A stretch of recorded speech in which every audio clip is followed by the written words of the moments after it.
오늘 본문 37절, 38절을 다시 보면 사도 베드로의 이 설교 말씀을 듣고 거기에 오순절에 모인 많은 사람들이 마음에 찔렸습니다.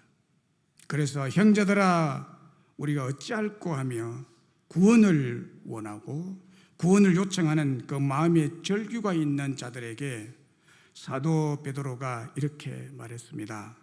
너희가 회개하여 각각 예수 그리스도의 이름으로 세례를 받고 죄 사함을 받으라 라고 했습니다.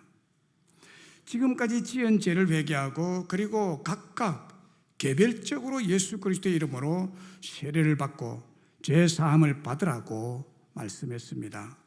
이것이 구원의 길입니다. 다시 말하면 예수 그리스도를 통한 구원의 실제적인 전 과정을 보면 그 첫 출발은 사도의 설교 말씀을 들어야 됩니다. 듣지 않고는 도리가 없습니다. 믿음은 들음에서 난다 그랬습니다.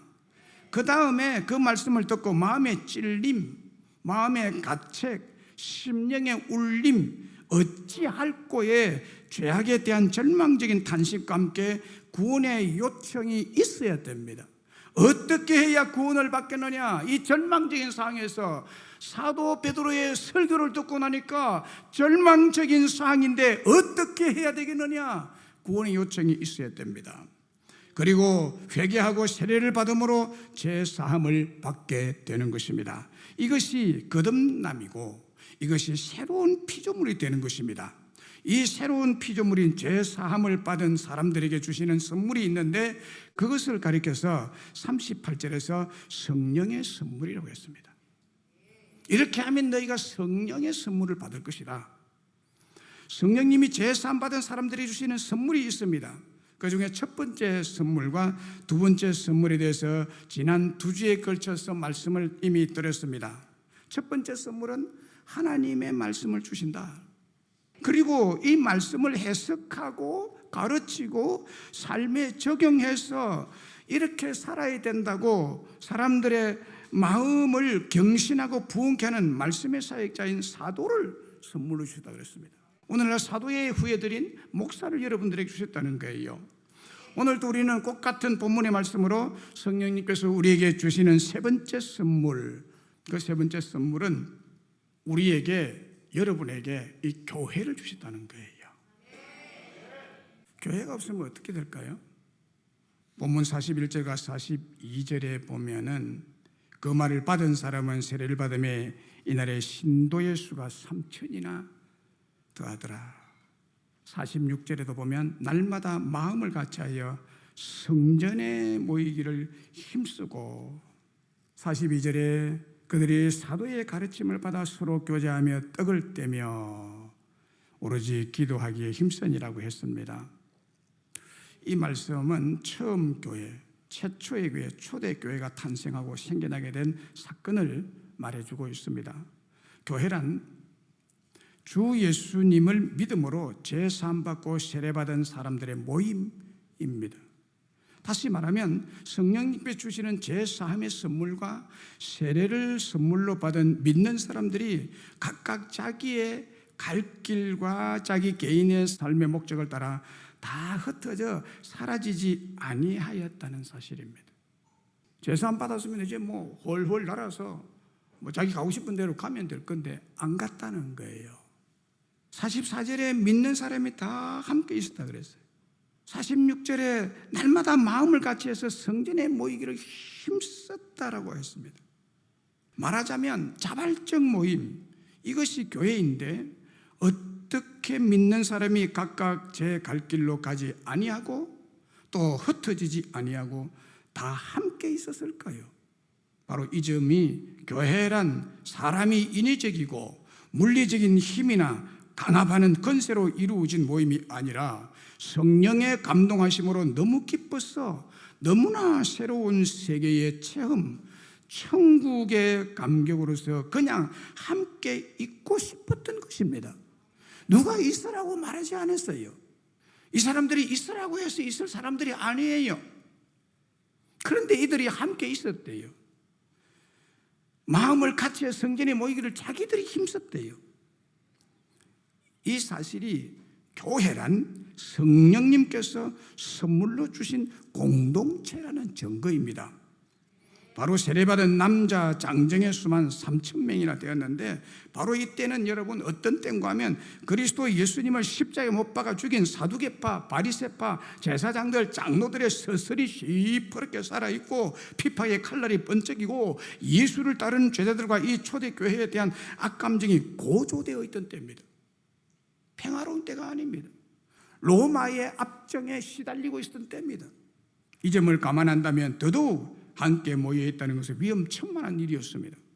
그러나 초대교회 성도들은 더 이상 핍박을 두려워하지 아니했고 죽음조차도 두려워하지 아니했습니다. 죄사함의 은혜, 세례받음으로 인한 감격, 그 놀라운 하나님의 은혜를 깊이 체험하게 되었던 사람들이 초대교회 성도들이었습니다. 그래서 사도들의 곁을 떠날 수가 없었어요. 그래서 계속 사도들 곁에 함께 모여 있으면서 복음의 비밀을 더 알고 싶었고 가르침을 더 갈망하며 함께 모여 있었던 것입니다. 이것이 교회를 만들게 된 처음 그리스도인들의 갱신된 마음이었고 부흥된 마음의 상태였습니다. 44절 이하를 보세요. 믿는 사람이 다 함께해서 모든 물건을 서로 통용하고, 이렇게 하니까 이런 초대교회가 만들어진 거예요. 또 재산과 소유를 팔아 각 사람 필요를 따라 나누어 주고 날마다 마음을 같이 성전에 모이기를 힘쓰고 집에서 떡을 떼며 기쁨과 순전한 마음으로, 마음이 아주 순수하게 바뀌었다는 거예요. 이게 하나님이 주신 교회의 마음이에요. 그리고 하나님을 찬미하며 온 백성의 칭송을 받으니 주께서 구원받는 사람을 날마다 더하여 주셨다. 이것이 교회요, 진정한 바른 교회의 모습이고 우리 교회가 이 교회를 반드시 본받아 가야 할 그런 모범적인 교회입니다. 더 나아가서 사도행전 4장 32, 35절의 기록을 보세요. 우리 다 잘 아는 말씀이잖아요. 믿는 무리가 다 한 마음과 한 뜻이 되었다. 그래서 모든 물건을 서로 통용하고 자기 재물을 조금이라도 자기 것이라 여기는 자가 한 사람도 없었더라. 사도들이 큰 권능으로 주 예수의 부활을 증언하니 무리가 큰 은혜를 받아 그 중에 가난한 사람이 없으니 이는 밭과 집이 있는 자는 팔아 그 판 것의 값을 가져다가 사도들의 발 앞에 두매 그들이 각 사람의 필요를 따라 나누어 주미르라. 제가 계속 말하지만 그때 그 사람은 그렇게 했고 우리는 다르다, 그렇게 말할 수 있나요? 예수를 믿는 사람들이. 초대교회에 나타난 예수님이 다르고 오늘 우리 이 시대에 나타나는 예수님이 다르나요? 저는 이 말씀이 진정한 기독교라고 생각합니다. 이것이 구원받은 사람들의 모임인 교회의 본 모습입니다. 교회의 원형 모습, 참 모습입니다. 이것과 비교해 볼 때 오늘 한국 교회는 우리 교회 비교해 볼 때 얼마나 다르냐, 얼마나 격차가 심하냐는 거예요. 그러나 이 교회를 성령님께서 오늘 우리에게 선물로 주셨다는 것입니다. 다시 말하면 육신적인 축복이 아니라 영적인 무한한 축복을 받은 사람들이 감격함으로 자발적으로 함께 모인 것이 교회임을 밝히고 있는 것입니다. 에베소서 1장 3절로 6절에 보면 우리에게 거저 주시는 바라고 했습니다.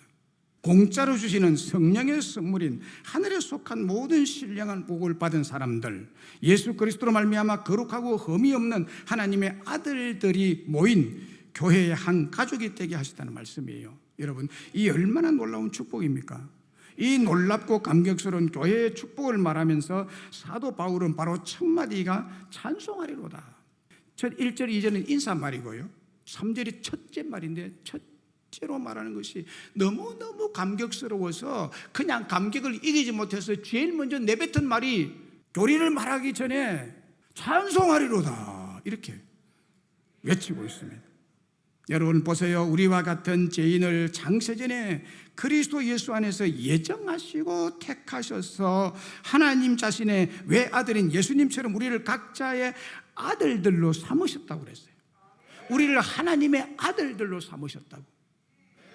그리고 주님의 몸된 교회, 피로 사신 교회로 삼아주시고 이 교회를 선물로 주신 것은 말로 다 할 수 없는 크고 큰 선물을 받은 축복된 사람들입니다. 그래서 바울은요, 이 감격에 겨워서 찬송하리로라는 말이 먼저 터져 나온 거예요. 할렐루야. 기독교 강요를 집필한 존 칼빈은 교회에 대해서 이렇게 말했습니다. 하나님께서는 자신의 자녀들을 교회 품속으로 모으시기를 기뻐하셨는데, 이는 하나님의 자녀들이 유아와 어린 나이일 동안 교회의 도움과 봉사로 양육을 받을 뿐 아니라 어머니와 같은 교회의 보호와 지도를 받아 성인이 되고 드디어 믿음의 목적지에 도달하게 하시려는 것이다. 즉 하나님이 아버지가 되는 사람에게는 교회가 어머니가 되어야 한다라고 했습니다. 이것을 한마디로 요약하면 교회는 성도의 어머니이다는 의미예요. 그러니까 교회가 얼마나 중요하냐는 거예요. 어린 자녀에게 있어서는 어머니가 하나님이 주시는 최고 최대의 선물입니다. 어린 자녀가 어머니의 품속에서 양육을 받고 보호를 받으며 살아야만 안전하게 건강하게 성장할 수 있고 생명을 연장시킬 수 있는 것처럼, 오늘 모든 성도는 교회를 어머니의 품속같이 편안하게 그 하나님의 사랑을 받으며 교회의 양육을 받고 신앙 지도를 받을 수 있도록 선물로 주셨다는 것입니다. 그래서 처음에 교회에 나가서 세례를 받고 신앙생활한 교회를 어머니 교회라고 하는데, 그 말을 줄여서 모교회라고 부릅니다. 모교회. 여러분의 모교회가 어디입니까? 영적으로 유치원생 때 다녔던 그 어머니 품속 같은 좋고 평안하고 기쁘고 감격스러웠던, 그리고 아름다운 신앙의 추억이 서린 교회를 모교회라 그래요. 나무박사 우종영 씨는 원예 농사를 하다가 완전히 망하고 너무나 답답하고 낙심한 마음으로 북한산을 올랐는데, 등산하면서 우연히 소나무를 발견하고 극적으로 마음을 되돌립니다. 산꼭대기 바위 틈이라는 악조건 속에서도 꿋꿋하게 생명을 이어가는 소나무를 바라보며 나도 이 소나무처럼 살아야겠다고 결심을 합니다. 그리고 그는 이렇게 말합니다. 내가 정말 배워야 할 모든 것은 나무에 있다. 이분은 그랬지만 여러분은 그러면 안 돼요. 우리가 배워야 할 모든 것은 어디에 있어요? 예수님에게 있다 해야 됩니다. 이분은 그랬어요. 어쨌든 나무에게서 모든 인생을 배운다 나는 하면서 나무병원을 세워 30년째 아픈 나무, 병들어 죽어가는 나무를 치료하고 살려내는 일을 하고 있는 나무 박사입니다. 그래서 그가 쓴 책이 있는데, 나는 나무처럼 살고 싶다는 책이 있어요. 거기에 25종류의 나무들을 보고 받은 자기 나름대로의 교훈을 기록하고 있는데, 그 중에 너티나무에 대해서 이렇게 적고 있습니다. 어머니 품이 그리울 때 너티나무, 내 나이 정도가 되는 사람이라면 어릴 적 고향에서 쏙이 뻥 뚫린 커다란 나무를 본 기억이 있을 것이다. 나중에 자라서 알게 된 사실이지만 워낙 너티나무는 쏙이 잘 썩는 나무다. 가지가 부러지거나 하늘소 같은 벌레가 들어가서 작은 구멍이 생기면 걷잡을 수 없이 썩기 시작해서 결국에는 쏙이 텅 비어버린다. 그래도 신기한 것은 전혀 끄떡도 않고 그 육중한 무게를 버텨낸다는 점이다. 썩을 대로 썩어 절이 될 때까지 얼마나 힘들었을까? 그 고통을 어떻게 말없이 감내했을까를 먼저 생각하게 된다. 그리고 쏙 뚫린 너티나무를 볼 때마다 인고의 세월, 그 기나긴 애달픔 속에서 나는 이 시대의 어머니들을 떠올리게 된다. 자식에게 모든 것을 내어주고도 더 내어줄 것이 없나 찾는 우리들의 어머니 말이다 라고 너티나무에 대해서 자기가 느낀 것을 이렇게 적어놨어요. 저희 어릴 때 고향에는 동네 한 켠에 둥그란 100점 되는 높이는 한 1.5m 되는 플라타너스 정자가 있었습니다. 원형으로 된 이 정자 가장자리를 따라서 대여섯 그루의 큰 플라타너스 나무가 쭉 심겨져 있었습니다. 이곳은 초봄부터 가을까지 동네 사람들과 청년들 또 또래 초등학생들의 놀이터여 참 좋은 쉼터였습니다. 특히 찌는듯한 한여름 정오에 이 플라타너스 나무의 그늘은 농매든 농부들의 땀을 식혀줬어요. 피곤한 낮잠으로 힘과 기력을 회복하는 포근한 침실 같은 그런 정자였죠. 또 초등학교 아이들에게는 어머니 안방 같은 평안한 놀이 공간이 되기도 했던 것이 이 정자였습니다. 특별히 우종령 씨가 관찰한 크게 구멍 뚫린 느티나무 속, 또 썩을 대로 썩어 저렇게 될 때까지 얼마나 힘들었을까, 그 고통을 어떻게 말없이 감내했을까, 그 인고에 세울 그 기나긴 애달픔 속에서 속을 썩이가며 텅 빈 가슴을 안고 때로는 우울증으로 괴로워하는 이 시대의 어머니들, 자식에게 모든 것을 내어주고도 더 내어줄 것이 없나 찾는 우리들의 어머니를 떠올리게 된다는 말에 뜨거운 눈물을 저는 이 글을 보고 흘리면서 이것이 바로 교회로구나 라고 생각을 하게 된 것입니다.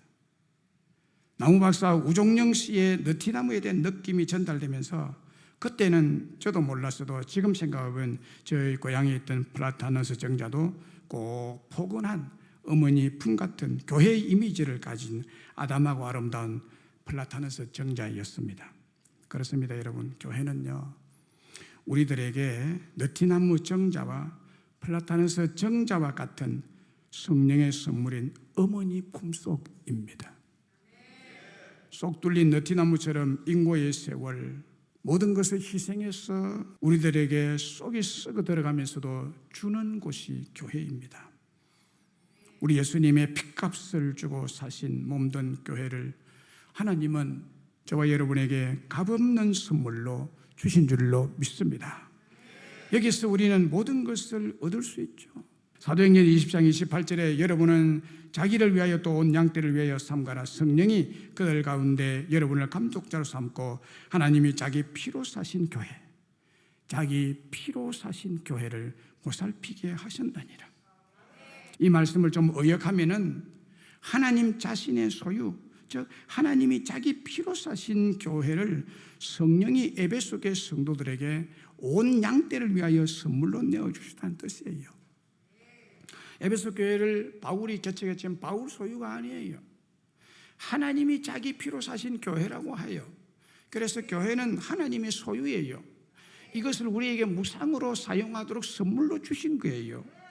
이 귀한 교회를 감독자들에게 잘 보살피라고 하셨습니다. 성령님이 선물로 주신 교회는 성령 충만함으로 성령의 9가지 특징이 나타나는 천국 같은 교회입니다. 교회의 원형, 교회의 원조인 초대교회는 바로 지상에 세워진 천국의 모델이었습니다. 시편 27편 4절에 보면은 다윗의 기도가 나옵니다.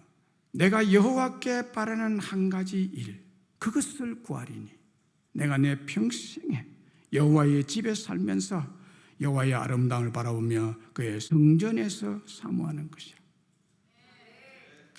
광야를 도망다니는 다윗, 그는요 광야란 광야를 다 도망다녔어요. 바란 광야, 신 광야, 엥게리 광야를 짐승처럼 도망다녔어요. 사울이 얼마나 쫓아오는지요. 군대를 동원해가지고 그들의 포악함이 2절 3절에 표현해주고 있죠.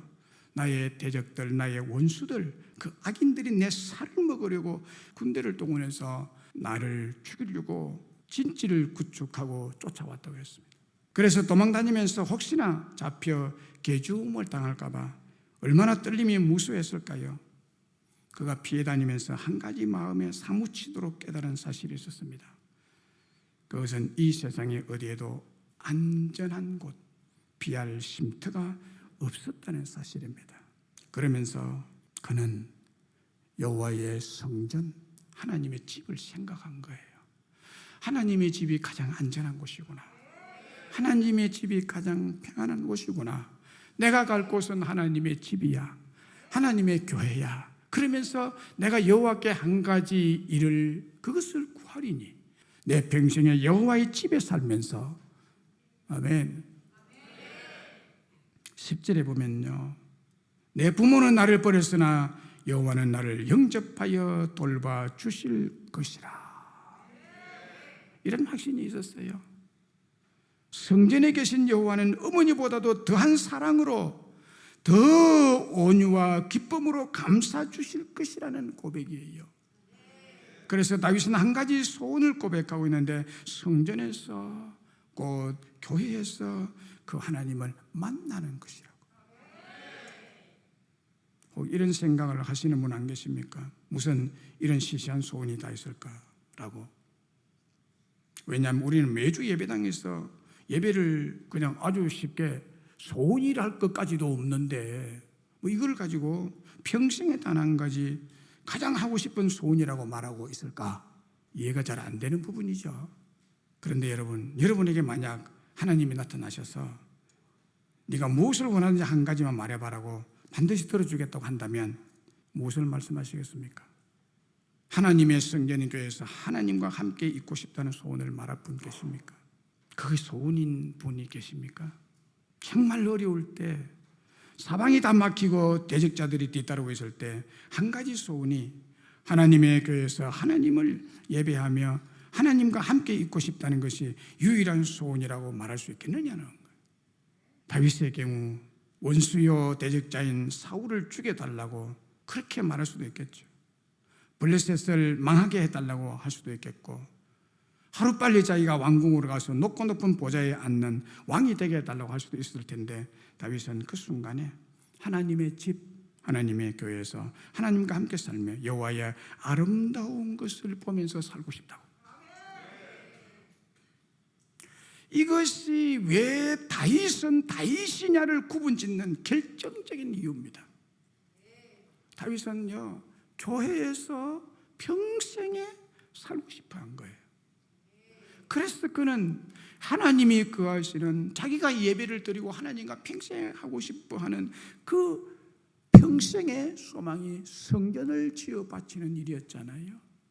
여러분에게 이 맹성교회는 무엇입니까? 오늘 이 자리에 맹성교회로 오신 이유가 뭡니까? 왜 이곳에 오셨습니까? 성령님께서 오늘 우리에게 이 교회를 선물로 주신 생애 최대의 고귀한 선물이라는 믿음이 여러분에게 생겨나시기를 주의 이름으로 축복합니다. 2020년 신년 백두부터 본격적으로 퍼지기 시작한 코로나19 탓에 교회는 국가와의 관계에 있어서 딜레마에 빠지고 말았습니다. 코로나19 전국 속에서 기독교는 예배냐 방역이냐, 방역이냐 예배냐 양자택일의 강요를 받고 왔습니다. 예배를 강행하려면 방역 당국의 권고를 무시해야 하고, 국가의 방역을 존중한다면 교회 예배를 취소하고 교회 문을 폐쇄하고 비대면 예배를 드리라고 공무원을 동원해서 공권력으로 강제성을 띈 정부의 강요를 받아들여야만 했습니다. 코로나19 전염병 팬데믹 상황은 열성적인 그리스도인이 주장하는 박해상이 아니라고 하는 목사들이 참 많았어요. 저는 걔네가 다릅니다. 왜냐하면 코로나19 방역 지침을 내세워서 정교 분리의 대원칙을 깨고 정치 논리로 한국교회를 향한 압박 내지 핍박이 가해진 박해였음이 분명합니다.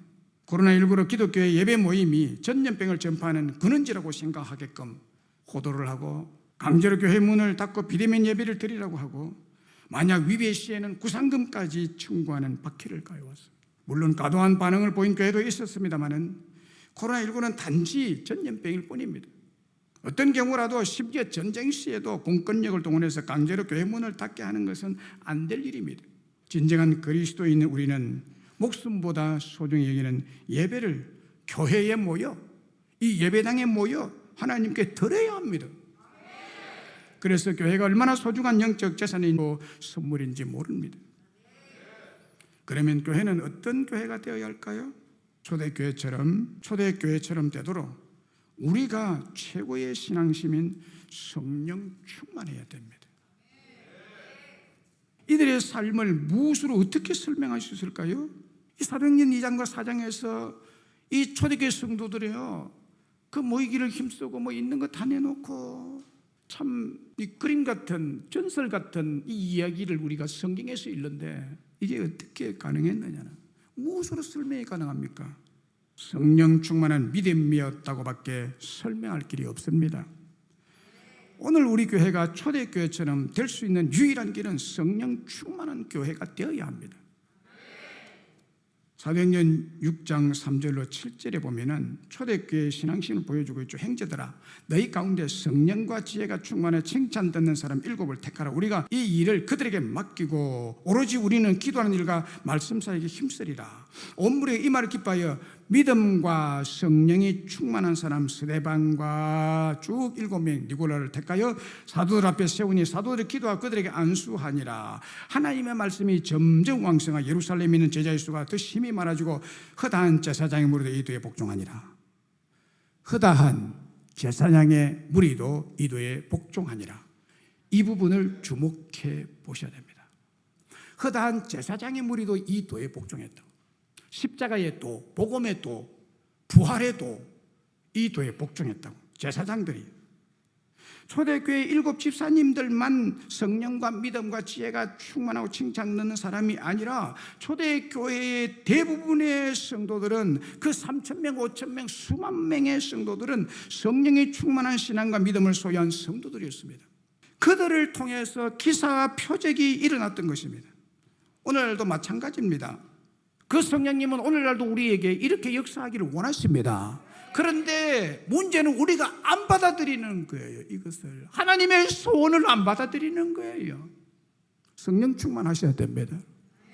여러분이 성령 충만할 때 이 교회가 성령 충만한 교회가 될 줄로 믿습니다. 그러면 초대교회처럼 하나님이 그렇게 역사하실 것입니다. 여러분의 마음을 그렇게 주장하실 줄로 믿습니다. 놀라운 기적적인 사건을 기록하고 있는데 하나님의 말씀이 점점 왕성해 갔다고, 예루살렘에 있는 제자의 수가 더 많아졌다고, 심지어는 허다한 제사장의 무리도 이도에 복종하니라고. 여기에 허다한 제사장의 무리, 이 제사장들이 누굽니까? 유대 종교 지도자들이 아닙니까? 산헤드린 공회원들 아닙니까?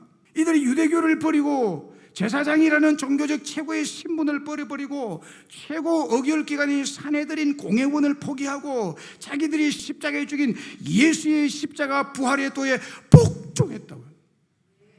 이게 어떻게 가능한 것이냐는 거예요. 가능한 것이라고 생각하십니까, 여러분? 그러나 그것이 가능했다는 거예요. 어떻게? 성령 충만한 초대교회 성도들을 통해서 성령이 그렇게 역사하셨다는 거예요. 성령님은 이런 기적을 일으킬 수 있습니다, 여러분. 물이 변화에 포도주 되는 것이 쉽지 제사장이 예수님의 제자가 되는 것은 더 어려운 일이에요. 사울을 바울로 뒤집은 성령의 권능입니다. 오늘 한국적인 상황으로 말한다면 불교계의 최고 지도자들이 불교의 법복을 벗고 목닥을 던져버리고 예수의 십자가를 믿고 복종함으로 교회의 성령 충만한 성도가 되었다라는, 이거는 신문에 날 일입니다. 세상이 놀랄 일이죠. 그러나 초대교회는 이런 일이 일어났다는 거예요. 가히 기적적인 일입니다. 교회에 다니는 우리들 한 사람 한 사람이 성령 충만할 때 오늘도 이런 기적적인 갱신과 부흥이 교회를 통해서 일어나게 될 줄로 믿습니다. 교회 앞에서 가게를 운영하고 있지만은 교회는 나가지 않는 사람이 새로 부임한 목사님의 설교가 좋다고 칭찬을 했습니다. 가게에 앉아서. 그 말을 들은 손님이 새로 오신 목사님의 설교를 가서 들어보셨나요? 라고 질문했습니다. 주인이 아니요. 손님이 다시 물었습니다. 그런데 어떻게 목사님이 설교를 잘하는지 알고 계십니까? 그랬더니 주인이 웃으면서 이렇게 말했습니다. 새로 목사님이 부임해 오신 후에 그 교회 교인들이 외상값을 잘 갚습니다. 돈이 되는 말씀이죠. 교인들의 삶을 보면 여러분 뻔하다는 거예요. 교회를 다니지 않는 비신자에게는 그리스도인들의 구체적인 삶의 변화가 유일한 평가 기준이 됩니다. 그들이 볼 수 있는 유일한 성경은 신자들이 모인 교회입니다. 교회에 다니는 교인들입니다. 오늘날 이런 참 선한 영향을 미치는 성도들, 우리 명성교회 여러분 다 되기를 간절히 바랍니다. 한기채 목사님이 쓴 한국교회 7가지 죄라는 책이 있는데, 한국에서 기독교가 최대 종교가 되었음에도 한국 사회가 바뀌지 않고 있는 이유는 신앙의 사사화 때문이라고 지적하고 있습니다. 종교학자인 로버트 우스나우는 종교의 쇠퇴 과정을 4단계로 말하고 있습니다. 그러니까 이건 어느 종교든지 불교든지 기독교든지 뭐 어떤 종교든지 쇠퇴하는 망하는 과정이 있는데, 첫째는 상업화가 된대요. 두 번째는 사사화, 세 번째는 의식화, 네 번째는 고립화로 마지막에는 망하게 된다는 거예요. 한국교회는 이런 쇠퇴의 과정을 지금 밟아가고 있다고 경고하고 있습니다. 갈라파고스 신드롬이라는 말이 있는데, 갈라파고스는 남아메리카 대륙에서 멀리 떨어져 고립된 동태평양 에콰도르형 제도를 통칭하는 말입니다. 찰스 다윈이 진화론에 등장한 것을 계기로 유명해졌는데, 갈라파고스 신드롬은 2007년 일본 게이오 대학 나소노 다케시 교수가 최고의 기술을 가진 일본 전자제품들이 세계 시장과 단절된 사항을 설명하기 위해 만든 말이라고 합니다. 외부의 시선이나 평가에 아랑곳하지 않고 내부의 기준에 만족해 하다가 스스로 고립되고 도태되는, 그래서 망하는 현상을 의미합니다. 일본이 모바일 인터넷, 휴대전화, 디지털 TV 같은 전자산업 분야에서 내수 시장에 안주하면서 국제 표준을, 지금 세상이 무엇을 좋아하는지를 소홀히 하는 사이에 경쟁력이 약화되고 세계 IT 시장에서 고립되고 그 결과 다른 나라에 뒤지게 된다는 것입니다. 어쩌면 한국 교회가 갈라파고스 신드롬을 앓고 있는 것일 수도 있다고 지적하고 있습니다. 이 책에서 교회가 공적인 영역에서 벗어나서 교회 안에만 머무르고 의식화됨으로써 세상을 향해 적극적인 복음 전파 참여가 부족한 현실입니다. 대교회는 이것이 더 심해요. 자기 교회뿐이래요. 자기 교회가 제일이래요. 이것이 의식화된 것입니다. 이건 지금 망하는 전철을 지금 밟아가고 있다고 교회 전문가가 말하고 있는 거예요. 교회가 일상에서 부딪히는 세상 사람들의 문제, 이웃들의 문제들에 크게 관심을 두지 않기 때문에 교회가 세상에 뒤지고 세상에 영향을 미치는 대신 사회의 지배적인 가치관에 영향을 받아버리게 되고 세속화되어 버린다는 거예요. 여러분, 이제라도 교회가 공공성, 공동체성, 공교회성을 회복하기 위해서 노력해야 할 것이라고 말합니다. 기독교는 인류의 역사를 바꿀 힘을 가진 종교인 줄로 믿습니다. 성령 충만한 기독교 교회는 1세기의 세상을 뒤흔들고 바꾸어 놓았습니다. 대로마 제국을 기독교 국가로 뒤엎어버리는 가공할 힘을 가진 것이 교회입니다. 그러므로 우리는 기독교 신앙, 성령 충만한 거룩한 믿음을 가지고 세상을 향해 적극적으로 도전하고 나가야 할 줄로 믿습니다. 마태복음 5장 13절 14절에 너희는 세상의 소금이니 소금이 만일 맛을 잃으면 무엇으로 짜게 하리요 후에는 아무 쓸데없어 다만 밖에 버리고 사람에게 박힐 뿐이니라. 너희는 세상의 빛이라 산 위에 있는 동네가 숨기지 못할 것이요 라고 했습니다. 16절에 가서 이와 같이 너희 빛을 사람 앞에 비치게 너희로 착한 행실을 보고 하늘에게서 너희 아버지께 영광을 돌리게 하라고 말합니다. 너희 즉 제자들, 교회들은 세상과 구별된 존재로 이 세상에서 너희가 사명을 가지고 있다고 말씀하십니다. 그 제자도 교회가 이웃과 세상에 대한 책임을 가질 사명이 있다고 말합니다. 예수님은 그것을 세상의 소금과 빛으로 말씀하셨습니다. 세상은 부패하기 쉽고 어둡습니다. 죄악으로 부패해가고 있습니다. 썩어갑니다. 세상에 대한 그리스도인의 사명, 곧 교회의 사명은 선한 영향력을 미쳐서 세상을 변화시키는 것입니다. 세상을 경신시키는 것입니다. 세상을 변화시키기 위해서는 먼저 소금이 있다고 말합니다. 나중에는 그대로 빛이 되어야 된다고 말합니다. 소금은 눈에 보이지 않습니다. 소금은 드러나지 않습니다. 그러나 거룩하고 정결한 삶을 말하는 것입니다. 빛은 눈에 보입니다. 선명하게 드러나는 선행을 말합니다. 교회는 소금에서 빛으로, 내면에서 밖으로, 존재에서 행위로, 교회에서 세상으로 영향력을 확산시켜 나가야 할 줄로 믿습니다. 무엇을 하기 전에 무엇이 되어야 합니다. 무엇하기 전에 성령 충만한 교회가 되어야 합니다. 그리고 소금에 보이지 않는 영향력은 빛에 보이는 영향력과 조화를 이루어 가야 하는 것입니다. 이처럼 교회 성도로서 그리스도인이 된다는 것은 세상에서 가장 소중하고 영향력 있는 존재가 되는 것입니다.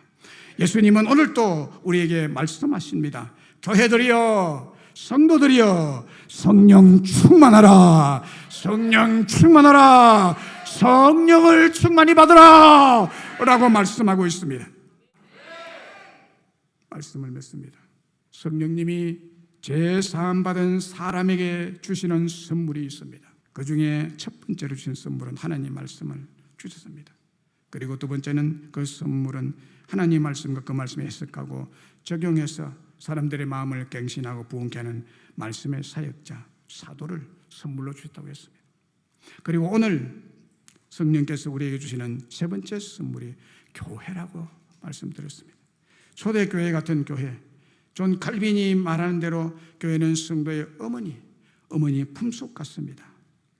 동네 중앙에 있는 플라타르스 나무 그늘이 있는 정자 같은 곳이 교회인데 이 교회를 우리에게 선물로 주셨다고 말씀드렸습니다. 그래서 우리는 초대교회처럼 되도록 우리가 최고의 신앙심인 성령 충만해야 됩니다. 기독교는 인류의 역사를 바꿀 힘을 가진 종교이고 성령 충만한 기독교 교회는 세상을 뒤흔들어 놓을 수 있습니다. 이제 우리는 나는 죽고 희생되더라도 내가 희생되더라도 내 옆에 있는 내 가족, 내 이웃, 내 백성을 회개시켜 주시고 회복시켜 주시고 갱신시켜서 부흥의 축복을 주시옵소서라고 기도하여 가야 될 줄로 믿습니다. 맹성교회도 성령 충만을 달라고 울부짖으며 금식하며 세상을 향해 적극적으로 소금과 빛이 되어 날마다 갱신과 부흥을 이루어가는 교회가 되기를 주의 이름으로 축원합니다.